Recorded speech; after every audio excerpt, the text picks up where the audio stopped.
Topic है हमारा prothrombin time और international normalized ratio INR। Prothrombin time जो हमने पहले पढ़ा था वो था activated partial thromboplastin time APTT। ये है हमारा प्रोथ्रोम्बिन टाइम। तो इसके अंदर अंतर क्या है इन दोनों में? तो जो प्रोथ्रोम्बिन है वो एक्सट्रिंसिक फैक्टर के लिए है और जो APTT था वो इंट्रिंसिक फैक्टर्स को चेक कर रहा था कोएगुलेशन के। इसके अंदर हम लोग वारफेरिन को चेक करते हैं और APTT के अंदर हम लोग हिपैरिन थेरेपी को चेक कर रहे थे। इसके अंदर टाइम लगता है 10 to 14 सेकेंड्स का टाइम लगता है इसमें, और जो APTT था उसके अंदर अराउंड 30 to 40 सेकेंड्स का टाइम लग रहा था। तो ये इन दोनों में मेन डिफरेंस है। तो इसके अंदर पढ़ते हैं। तो फर्स्ट है जो प्रोथ्रोम्बिन है वो विटामिन के डिपेंडेंट ग्लाइकोप्रोटीन है जो लीवर से निकलता है और क्लॉट को फॉर्म करता है फिब्रिन के। फिर है कि जितनी भी लैब है वो सेम वैल्यू, बिल्कुल कंट्रोल्ड वैल्यू आएगी। ये नहीं कि हम एक लैब से चेक कर रहे हैं तो कुछ और रिजल्ट आ रहा है, दूसरी से कुछ और आ रहा है। जो PT है वो बताता है कि कितना अमाउंट लगेगा क्लॉट को फॉर्म होने में। साथ ही में ये वारफेरिन सोडियम को भी मॉनिटर करता है। अगर हम थेरेपी चला रखी है उसको भी मॉनिटर करता रहता है कि वो कितना असर दिखा रही है। बाकी एक्सट्रिंसिक फैक्टर्स के लिए है ये। अगर कोई भी लीवर डिसीज है, विटामिन के की डेफिशिएंसी हो रखी है, डाइसेमिनेटेड इंटरवेस्कुलर कोएगुलेशन हो रखा है, तो उसको भी ये फाइंड आउट करने में हेल्प करेगा। नेक्स्ट जो INR है वो फ्रीक्वेंटली टेस्ट करता है कि कुछ एंटीकोएगुलेंट का कैसा इफेक्ट पड़ रहा है। फिर जो INR स्टैंडर्डाइज PT रेशियो है वो स्टैंडर्डाइज कर देता है हमारे PT रेशियो को। कैसे करेगा? जैसे कि हम कहीं पे भी अपना प्रोथ्रोम्बिन टाइम चेक करवा रहे हैं तो हर लैब वाले अलग अलग तरीके का रिएजेंट यूज़ करते हैं, बट ये जो INR है ये उसको इस तरीके से मैनेज करता है, इसके रेशो को, इसकी वैल्यू को, कि वो हर जगह पर सेम आती है। मैं चाहे कानपुर करवाऊँ, हरियाणा करवाऊँ, दिल्ली करवाऊँ, मेरा जो PT का रेशो आएगा, जो भी टेस्ट आएगा, इवन कहीं चली जाऊँ मैं, वो सेम ही आएगा इस INR के थ्रू। अगर हमें बोला हुआ है कि PT का टाइम, अगर हमें प्रोथ्रोम्बिन का सैंपल लेना है और अगर किसी को एंटीकोएगुलेंट चला रखे हैं तो एंटीकोएगुलेंट खिलाने से पहले हमें वो टेस्ट का सैंपल ले लेना है। अगर हमने अब सैंपल ले लिया है तो हम डायरेक्ट प्रेशर देंगे 3 से 5 मिनट का, जिससे वहाँ पर ब्लीडिंग ना हो। अगर वारफेरिन थेरेपी चल रही है हिपैरिन थेरेपी के साथ में तो वो PT टाइम को बढ़ा सकती है 5 घंटे के लिए।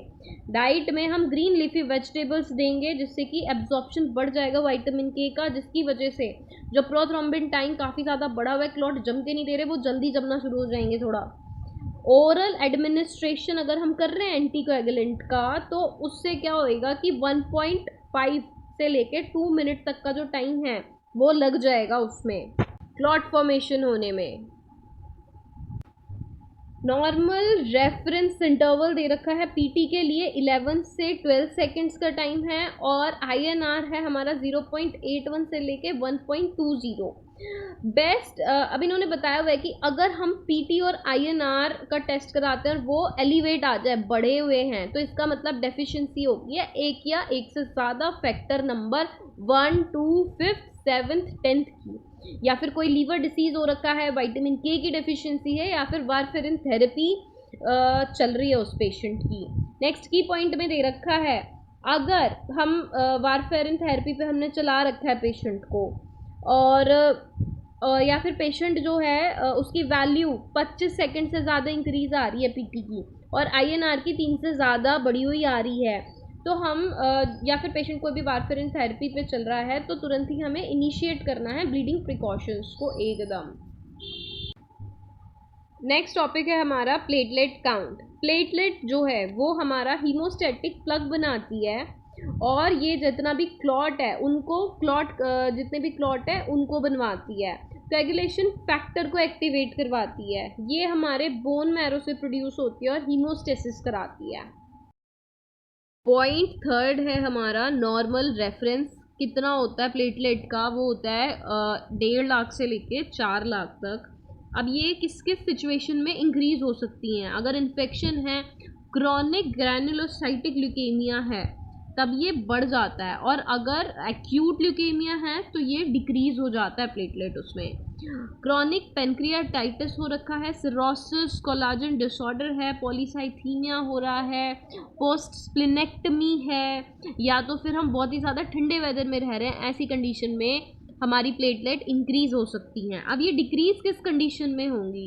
नॉर्मल वैल्यू से वैल्यू कब जाएंगी? जब एक्यूट ल्यूकेमिया है, कीमोथेरेपी कर रहे हैं हम, डाइसेमिनेटेड इंट्रावेस्कुलर कोएगुलेशन हो रहा है कि पूरा जितना भी था बॉडी के अंदर कोएगुलेशन फैक्टर सारे यूज़ हो गए हैं, हमारे कुछ नहीं बचा है, तो उसकी वजह से भी अब जो हमारी प्लेटलेट है सारी यूज़ हो चुकी है, वो कम हो जाएगा उसका अमाउंट। हेमरेज हो गया, ब्लड लॉस हो गया, इन्फेक्शन हो रहा है, एसएलई है, और थ्रोम्बोसाइटोपेनिक पिरपिरा हो रहा है। फिर है मॉनिटर करेंगे हम वेनिपोएंचर को कि कोई ब्लीडिंग का खतरा ना हो। फिर 7th है ब्लीडिंग प्रिकॉशन लेना है हमें अगर प्लेटलेट काउंट फॉल होता है तो।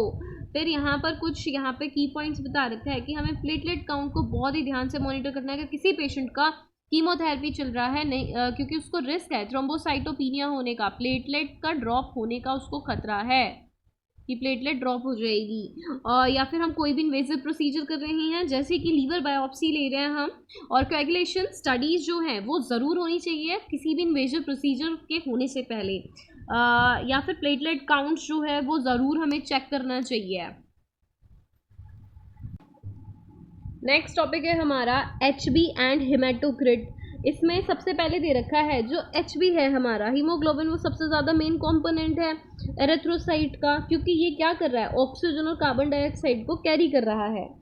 नेक्स्ट है हिमेटोक्रिट। हिमेटोक्रिट रिप्रेजेंट करता है कि आरबीसी का मास कितना है, मतलब कि पूरे टोटल वॉल्यूम में मेरे कितने आरबीसी प्रेजेंट हैं, और ये सबसे ज़्यादा इम्पॉर्टेंट है जब बात आती है अनीमिया फिर पॉलीसाइथीमिया में, कि कहीं हमारा आरबीसी का काउंट बहुत कम तो नहीं हो गया, बहुत ज़्यादा तो नहीं बढ़ गया है। फिर नेक्स्ट है फास्टिंग, इसमें ज़रूरत नहीं पड़ती हमें फास्टिंग करने की। फिर है ऐसी कौन कौन सी कंडीशन है जिसमें हमारा HB और हमारा हिमेटोक्रिट बढ़ जाता है। HB मतलब जो ऑक्सीजन को कैरी कर रहा है, हिमेटोक्रिट की टोटल परसेंटेज कितनी है हमारी आरबीसी की। तो जो HB है वो कब बढ़ता है, COPD की कंडीशन में, या फिर हम बहुत ज़्यादा हाई एटीट्यूड पे रह रहे हैं एल्टीट्यूड पे, या फिर बहुत ज़्यादा पॉलीसाइथीमिया हो रहा है, आरबीसी बहुत ज़्यादा बन रही है हमारी। नेक्स्ट है हिमेटोक्रिट। हिमेटोक्रिट में क्या है, अगर डिहाइड्रेशन में है बंदा, हाई एल्टीट्यूड पे है, पॉलीसाइथीमिया हो रहा है, तब उसका ये इंक्रीज़ हो जाता है। अब है कि ये डिक्रीज़ कब होता है, तो HB कब डिक्रीज़ होगा, जब पेशेंट को अनीमिया है या हैमरेज, बहुत ज़्यादा ब्लड लॉस हो गया पेशेंट का। हिमेटोक्रिट कब कब होगा, जब अनीमिया है, बोन मैरो का ही फेलियर हो गया कि आरबीसी बनी नहीं रही, तो परसेंटेज कैसे हाइक होगी, या फिर उसको हैमरेज हो रहा है, ल्यूकेमिया है, या बहुत ज़्यादा हाइड्रेशन हो चुका है उसका। नेक्स्ट टॉपिक है लिपिड्स। तो लिपिड्स क्या कर रहे हैं, जो हमारे ब्लड वाले लिपिड्स हैं वो सारे हमारे कोलेस्ट्रॉल से मिलके बनते हैं, ट्राइग्लिसराइड्स फॉस्फोलिपिड से बनते हैं। जो लिपिड है, अगर हमें लिपिड की असेसमेंट करनी है, टेस्ट करना है, तो उसके अंदर हम 4 चीज़ें देखते हैं, टोटल कोलेस्ट्रॉल, HDL, LDL और ट्राइग्लिसराइड्स। जो कोलेस्ट्रॉल है वो प्रेजेंट होता है हमारे बॉडी टिश्यूज़ के अंदर, और मेजर है ये हमारा LDL के अंदर, लो डेंसिटी लिपोप्रोटीन में, ब्रेन में, नर्व सेल्स में, सेल मेम्ब्रेन में, और कुछ गॉल ब्लैडर स्टोन्स में ये बनाता है। जो हमारा लो डेंसिटी लिपोप्रोटीन है वो ट्रांसपोर्ट करता है कोलेस्ट्रॉल को लीवर से हमारे बॉडी के टिश्यूज़ में। नेक्स्ट ट्राइग्लिसराइड लीवर में बनता है, और वो फैटी एसिड, प्रोटीन, ग्लूकोज की हेल्प से बनता है, बाकी का कुछ डाइट से मिल जाता है। फिर है इंक्रीज कोलेस्ट्रॉल लेवल, जितना भी हमारा बढ़ा हुआ है, LDL लेवल बढ़ गया है, ट्राइग्लिसराइड बढ़ गया है, इनसे क्या होता है, कोरोनरी आर्टरी डिसीज का रिस्क इंक्रीज हो जाता है होने का फ्यूचर में। 7th HDL हेल्प करते हैं प्रोटेक्ट में कोरोनरी आर्टरी डिसीज से, ये हमारे को कोरोनरी आर्टरी डिसीज होने से बचाते हैं, हाई डेंसिटी लिपोप्रोटीन, तो ये हमारे लिए अच्छे होते हैं। फिर है इंस्ट्रक्ट करना पेशेंट को, अगर हम उसका टेस्ट करने जा रहे हैं तो पेशेंट को बोलना है कि भाई 12 से 14 घंटे पहले तेरे को कुछ भी नहीं लेना है except water, you can take water, बाकी कोई भी खाना पानी नहीं लेना है, और दारू नहीं लेनी है 24 आवर्स पहले टेस्ट से। नेक्स्ट हमें अवॉइड करना है हाई कोलेस्ट्रॉल फूड टेस्ट से पहले। फिर दे रखा है कि एलिवेटेड वैल्यूज़ जो हैं यहाँ पर, अगर हमारा कोलेस्ट्रॉल और लो डेंसिटी लिपोप्रोटीन बढ़ता है तो वो कैसे हो रहा है, या फिर ट्राइग्लिसराइड हो रहा है तो वो कैसे हो रहा है, तो हमारा LDL और कोलेस्ट्रॉल क्यों बढ़ेगा? अगर बाइल में कोई ऑब्स्ट्रक्शन आ रही है, cirrhosis, hyperlipidemia, hypothyroidism, idiopathic hypercholesterolemia, renal disease, uncontrolled diabetes और ओरल कॉन्ट्रासेप्टिव का यूज़ कर रहे हैं, तो ये कंडीशन हो सकती है। ट्राइग्लिसराइड में क्या है, जैसे कि डायबिटिक मेलाइटस हो रखा है, हाइपरलिपिडीमिया, हाइपोथायरॉयडिज्म या फिर लीवर डिसीज है। फिर दे रखा है below normal values occur in the following. अब ये कैसे लो हो रही हैं, गिर कैसे रही हैं? तो कोलेस्ट्रॉल और एलडीएल ये काफ़ी ज़्यादा लीवर की बीमारी है पेशेंट को, और थायराइड बहुत ज़्यादा इंक्रीज़ हो गया है, माल नरिश्ड है, कॉर्टिकोस्टेरॉइड्स का बहुत ज़्यादा यूज़ कर रहा है पेशेंट। ट्राइग्लिसराइड कब कम होगा? अगर हाइपरथायरॉयडिज्म है, माल एब्जॉर्प्शन सिंड्रोम है या फिर बिल्कुल माल नरिश्ड है, तो डिक्रीज़ होएगा। नेक्स्ट टॉपिक है हमारा fasting blood glucose. Fasting blood glucose के अंदर क्या है, इसमें बताया है कि जो ग्लूकोज है वो एक मोनोसैकेराइड है और सारे ही फ्रूट्स में मिलता है। इससे हम अगर कोई भी कार्बोहाइड्रेट का डाइजेशन हो रहा है तब ग्लूकोज मिलता है, या फिर लीवर अगर ग्लाइकोजन को कन्वर्ट कर रहा है उस टाइम पे भी हमें ग्लूकोज मिलता है। जो ग्लूकोज है वो एक सेल्यूलर एनर्जी का सोर्स है, जितने सेल्स काम कर रहे हैं वो ग्लूकोज की वजह से काम कर रहे हैं। ये ज़रूरी है ब्रेन के लिए और एरिथ्रोसाइट फंक्शन के लिए। फिर जो फास्टिंग ब्लड ग्लूकोज है वो हमारा कब चेक करते हैं? डायबिटिक मेलाइटस को चेक करने के लिए हम देखते हैं। इसमें फास्ट रखना पड़ता है 8 से 12 आवर्स का। इसमें हमें पेशेंट को इंस्ट्रक्ट करना है कि अगर पेशेंट कोई भी इंसुलिन ले रहा है तो उसको होल्ड कर देना है, विद होल्ड करना है मॉर्निंग के इंसुलिन को। और कोई भी अगर वो ओरल हाइपोग्लाइसीमिक एजेंट ले रहा है तो उसको वो भी नहीं लेना है जब तक कि उसका कोई ब्लड सैंपल ड्रॉ ना हो जाए। जो नॉर्मल रेफरेंस रेंज है वो है 70 से लेके 99 mg/dl। नेक्स्ट पेज पर ये एक टेबल दे रखी है जो हमने पहले पढ़ा था कोलेस्ट्रॉल, तो उसकी कुछ नॉर्मल रेंज बता रखी है। तो कोलेस्ट्रॉल जो है हमारा वो जो नॉर्मल रेफरेंस है वो 200 mg/dl से कम होता है। HDL जो है वो 60 से ज़्यादा होता है और LDL 100 से कम होना चाहिए। ट्राइग्लिसराइड मेल में 40 से 160 और फीमेल में 30 से 135। बाकी इधर मिली ऑस्मोल्स की भी यहाँ पे रेंज दे रखी है। फिर नेक्स्ट बताया हुआ है, हम टेस्ट कर रहे थे ग्लूकोज वाला, तो उसमें बता रखा है कि अब ये किस किस कंडीशन में हमारा ब्लड ग्लूकोज हाइक कर सकता है, इंक्रीज हो सकता है। तो इसमें अगर एक्यूट स्ट्रेस है, एकदम से बहुत ज़्यादा स्ट्रेस लिया, उस टाइम पे बढ़ जाएगा। सेरेब्रल लीजन हो रखा है, कुशन सिंड्रोम हो रखा है, डायबिटिक मेलाइटस है तो उसमें भी हो जाएगा। हाइपरथायरॉयडिज्म है, पेनक्रियाटिक इंसफिशिएंसी हो रही है। अब अगर पेनक्रिया ही इंसुलिन नहीं छोड़ेगा तो फिर वो ओवरकम कैसे करेगा शुगर को। फिर नेक्स्ट दे रखा है कि अब लो कैसे जा सकता है। एडिसन डिसीज़ में, हेपेटिक डिसीज़ है कोई भी, उसमें ज़्यादा सिक्रेशन निकल रहा है, ज़्यादा इंसुलिन निकल गया, उसने शुगर को कम कर दिया। हाइपोथायरॉयडिज्म हो सकता है, या फिर इंसुलिन की हमने हाई डोज लगा दी, ओवरडोज हो गया है। पेनक्रियाटिक ट्यूमर सेम, बहुत ज़्यादा सिक्रेशन कर देगा इंसुलिन की।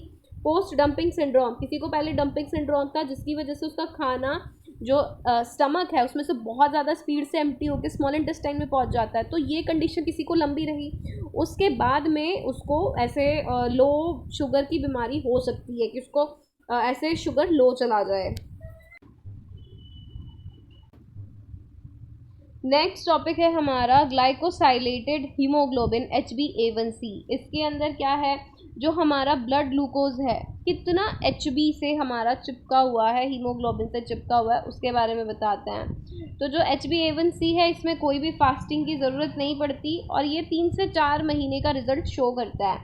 जो नॉर्मल रेंज है, अगर 5.7 से कम है तो उसको कोई भी डायबिटीज़ नहीं है। अगर रिजल्ट 5.7 से 6.4% है, इसका मतलब प्री डायबिटिक है, उसको डायबिटीज़ हुई नहीं है बट फ्यूचर में बहुत हाई चांसेस है कि उसको डायबिटीज़ हो जाए। अगर 6.5% है या उससे ज़्यादा है तो इसका मतलब डायबिटिक है, वो पेशेंट से डायबिटीज़ हो चुकी है। जितना हायर तुम्हारा स्कोर जाएगा HbA1c का, उतना ज़्यादा रिस्क बढ़ जाएगा टाइप 2 डायबिटिक मेलाइटस होने का। फिर है कि एलिवेटेड लेवल कब देखने के लिए मिलेगा, जब डायबिटिक मेलाइटस कंट्रोल ही नहीं है। ऑब्वियस सी बात है, बहुत ज़्यादा शुगर कब बढ़ा हुआ आ रहा है, जब हमने डायबिटीज़ कंट्रोल, शुगर को कंट्रोल ही नहीं किया हुआ है। फिर है बेलो नॉर्मल वैल्यू कब आएगा, जब बहुत ही ज़्यादा ब्लड लॉस हो चुका है, तब हो सकता है कि शुगर का अमाउंट ही कम हो गया है। क्रॉनिक किडनी डिसीज़ है, प्रेगनेंसी है, या फिर सिकल सेल एनीमिया हो रखा है। फिर है HbA1c का कि एस्टिमेशन ग्लूकोज रेंज क्या दे रखी है, यहाँ पे उन्होंने इंटरवल बताया हुआ है कि अगर 5% है इसका मतलब हमारा जो शुगर है वो 100 पे है, अगर 6 है इसका मतलब जो शुगर का रेंज चल रहा है वो 126 mg/dl चल रहा है, 7 है तो 154, 8 है तो 183, 9 है तो 212 और 10 है तो 240, जो कि काफ़ी ज़्यादा हो जाता है। नेक्स्ट हमारा टॉपिक है रेनल फंक्शन स्टडीज़। इसके अंदर आता है फर्स्ट सीरम क्रिएटिनिन। जो क्रिएटिनिन है वो बहुत ही ज़्यादा स्पेसिफिक इंडिकेटर है हमारा रेनल फंक्शन बताने के लिए कि किडनी काम कैसे कर रही है, क्रिएटिनिन ही इनफ है बताने के लिए। नेक्स्ट है कि अगर इसका लेवल बहुत ज़्यादा बढ़ जाए, इसका मतलब जो हमारा GFR है वो काफ़ी ज़्यादा स्लो हो गया है, काफ़ी कम हो गया हमारा ग्लोमेरुलर फिल्ट्रेशन रेट। जब हम टेस्ट करवाने जा रहे हैं उससे पहले हमें अवॉइड करना है कोई भी रेड मीट 24 आवर्स से पहले, और बहुत ही ज़्यादा एक्सरसाइज 8 घंटे से पहले, ये बिल्कुल नहीं करना है। जो नॉर्मल रेफरेंस है वो कितना है, मेल के अंदर 0.6 से लेके 1.2 mg/dl है और फीमेल में 0.5 से लेके 1.1 mg/dl है। अगर इसकी वैल्यूज़ बहुत ज़्यादा बढ़ जाए इसका मतलब पेशेंट को बहुत ज़्यादा सीवियर रीनल डिसीज़ है। अगर ये कम है इसकी रेंज तो इसका मतलब कुछ डिसीज़ हुई है, जैसे कि जिसकी वजह से जो मसल मास है वो डिक्रीज़ हो गया है, या फिर मस्कुलर डिस्ट्रॉफी हुई है जैसे मिस्थेनिया ग्रेविस, जिसके अंदर हमारा मसल मास था वो काफ़ी ज़्यादा ख़त्म होता आ रहा है।